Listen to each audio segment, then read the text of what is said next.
ادھر کوئی گھوڑوں کا شوقین بھی ہے، گھوڑوں کی خرید و فروخت کرنے والا؟ بہت ہیں بابو جی، ایک تو ادھر اپنا جبار جان ہے جو آپ کو اس کے اچھے سے اچھا گھوڑا مل جائے گا، دوسرا شوقین کرپا رام ہے، لیکن وہ شاید گھر میں نہ ملے، پرسوں وہ مال خریدنے دوسرے شہر گیا تھا، ابھی واپس نہیں آیا ہوگا۔ جانی نے اندر سے کالے شاہ کی آواز سنی، وہ کہہ رہا تھا، بیٹا اس نام سے دولت کی مہک آ رہی ہے، اس کے بارے میں اچھی طرح چھان بین کر۔ یہ آواز سن کر جانی نے چلاکی سے کہا، میرا خیال ہے کرپا رام سے مل لیتا ہوں، گھر میں اس کا بیٹا یا بھائی وغیرہ تو ضرور ہوں گے۔ ببن نے کہا، بھائی کوئی نہیں ہے۔ جانی نے ایک اور چونی ببن کے ہاتھ پر رکھی اور اس سے کریت کریت کر کرپا رام کے حالات پوچھنے لگا۔ 15-20 منٹ کے اندر اس نے ساری ضروری معلومات حاصل کر لیں۔ سب سے اہم بات یہ تھی کہ کرپا رام کے گھر میں اس وقت عورتیں ہی عورتیں تھیں، صرف ایک بوڑھا ملازم تھا جو ان پڑھ اور سیدھا سادہ تھا۔ کرپا رام کی بیوی کا نام شیلا تھا اور نوجوان بیٹی کا نام جوہی تھا۔ شام ہونے سے پہلے جانو نے جانی کے ہمراہ کرپا رام کے بنگلے کو 2 مرتبہ جائزہ لیا۔ وہ پہاڑی کے دامن میں بنا ہوا تھا، ایک خوبصورت بنگلہ تھا، پچھلے حصوں میں گھوڑے کا استبل بھی نظر آ رہا تھا۔ سورج غروب ہونے کے بعد دونوں نے پھلوں کا ایک ٹوکرا تانگے میں رکھا اور کرپا رام کے بنگلے پر پہنچ کر پھاٹک بوڑھے ملازم نے کھولا۔ جانی نے ٹوکرا ملازم کے سر پر رکھا اور کہا، یہ پھل اندر لے جاؤ اور کہو کہ جگن ناتھ آئے ہیں۔ اس وقت انہوں نے کراکلی ٹوپیوں کے بجائے گاندھی کیپ پہن رکھے تھے۔ لباس بھی خوب تھا، یعنی چوڑی دار پاجامہ، بوسکی کا کرتا اور سیاہ واسکٹ۔ تھوڑی دیر کے بعد بنارسی ساڑی میں ملبوس ایک قدرے بھاری جسم کی عورت باہر آئی۔ اس نے جوڑے میں چمبیلی کا گجرا باندھ رکھا تھا اور سرخ و سفید رنگت کی خوش شکل عورت تھی۔ جانی نے ہاتھ جوڑ کر نمسکار کیا، پھر پوچھا، کوشیلا دیوی آپ ہی ہیں؟ ہاں میں ہی ہوں، آپ کون ہیں؟ سیوک کا نام جگن ناتھ ہے۔ جانی نے کہا، 2 روز پہلے آپ کے پتی کرپا رام سے ملاقات ہوئی تھی، ان کو ہمارا یہ گھوڑا بہت بھا گیا۔ اس نے تانگے میں جوتے ہوئے سفید گھوڑے کی طرف اشارہ کیا۔ کیا ہم بیچنا تو نہیں چاہتے تھے، لیکن انہوں نے ضد کر کے سودا کر لیا۔ آدھی قیمت انہوں نے ادھر ہی دے دی اور آدھی دینے کا وعدہ کر لیا۔ کوشیلا نے بھویں سے کڑی، پھر بولی، ایسا کیوں کیا انہوں نے؟ اصل میں وہ تو ادھر ہی رقم دے کر گھوڑا خرید لینا چاہتے تھے، مگر ہمارا ادھر سیر سپاٹے کا پروگرام تھا۔ ہم نے کہا کہ ہم سیر سپاٹے کے بعد گھوڑا ان کے حوالے کر دیں گے اور تانگا بھی بیچ ڈالیں گے۔ اس لمحے اندر سے ایک نہایت حسین لڑکی باہر آئی اور پرشوق نظروں سے جانی کی طرف دیکھنے لگی۔ جانی نے ہلکی سی مسکراہٹ کے ساتھ اسے دیکھا اور بولا، جو ہی آپ یقیناً جو ہی ہیں، آپ کے پتا جی آپ کا بہت ذکر کرتے ہیں، میرا نام جگن ناتھ ہے۔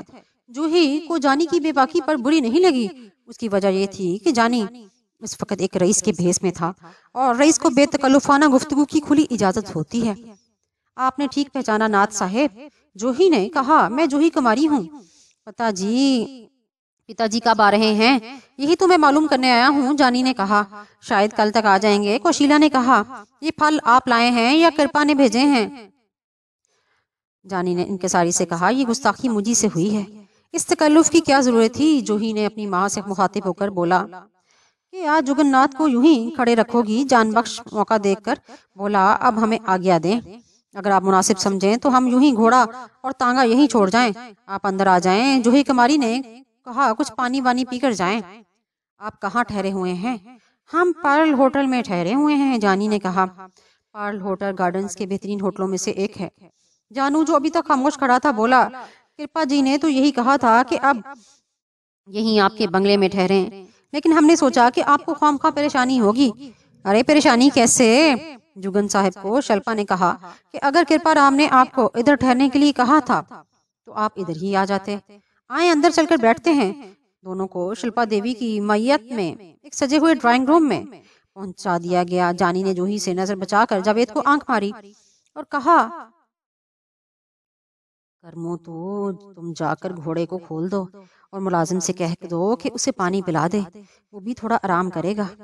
جاوید کے جانے کے بعد جانی اور جوہی کمرے میں تنہا رہ گئے۔ جانی نے دیکھا کہ جوہی کچھ گھبراہٹ محسوس کرنے لگی تھی۔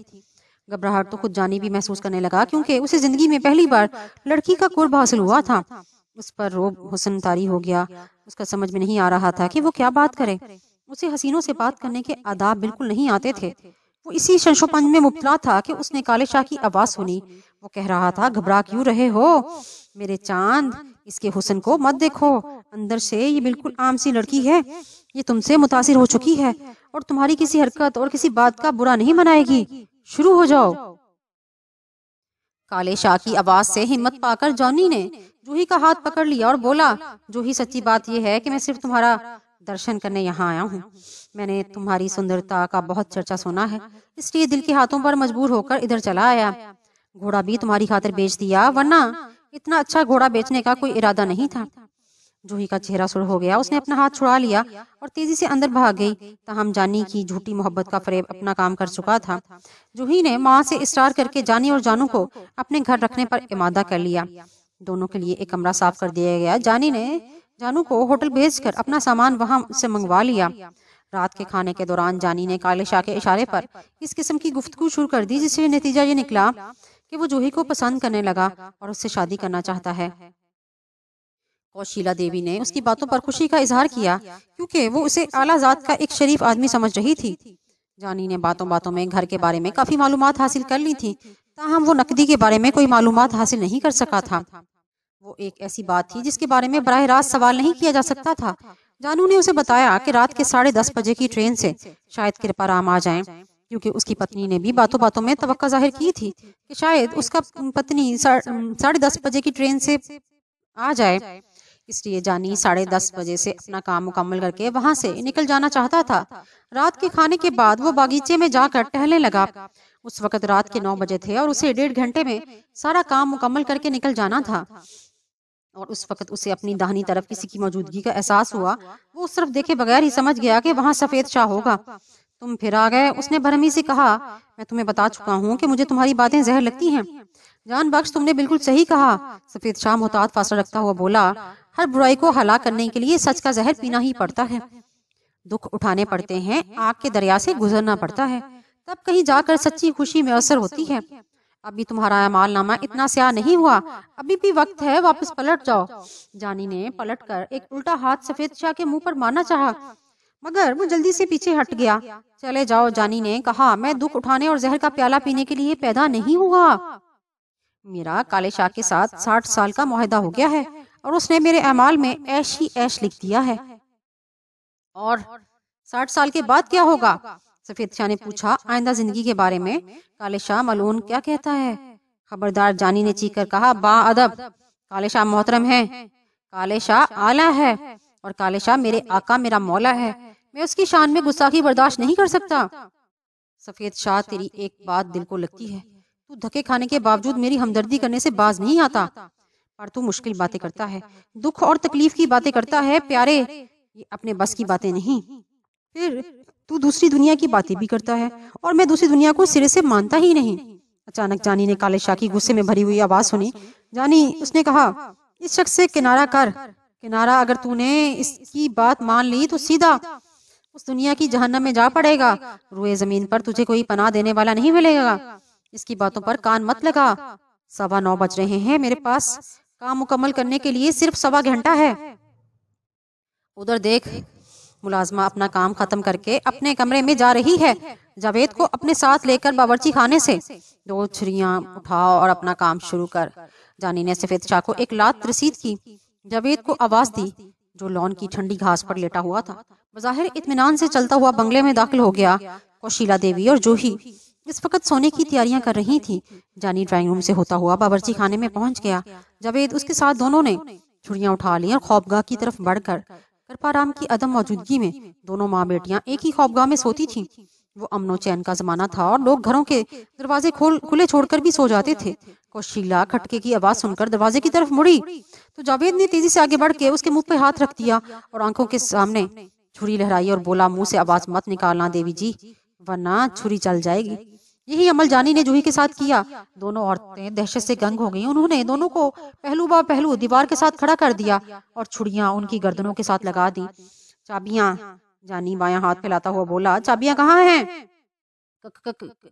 کس چیز کی چابیاں؟ کوشیلا دیوی نے بامشکل کہا۔ ہمارے پاس چابیاں نہیں ہیں، جانی نے صفاق لہجے میں کہا۔ پہلے میں تمہاری سندر بیٹی کا گلا کاٹوں گا، اور پھر بھی تم نے چابیاں نہ نکالی تو تمہارا گلا بھی کاٹ دوں گا۔ جانتی ہو میں کون ہوں؟ میں بشیرہ ڈاکو ہوں۔ نہ جانے کوشیلا دیوی نے کبھی بشیرہ ڈاکو کا نام سنا تھا یا نہیں، تاہم وہ ڈاکو کے نام سے خوفزدہ ضرور ہو گئی تھی۔ اس نے اپنی پیٹی کوٹ میں 2 انگلیاں ڈالیں اور ڈوری سے بندھا ہوا چابیوں کا گچھا نکال لیا۔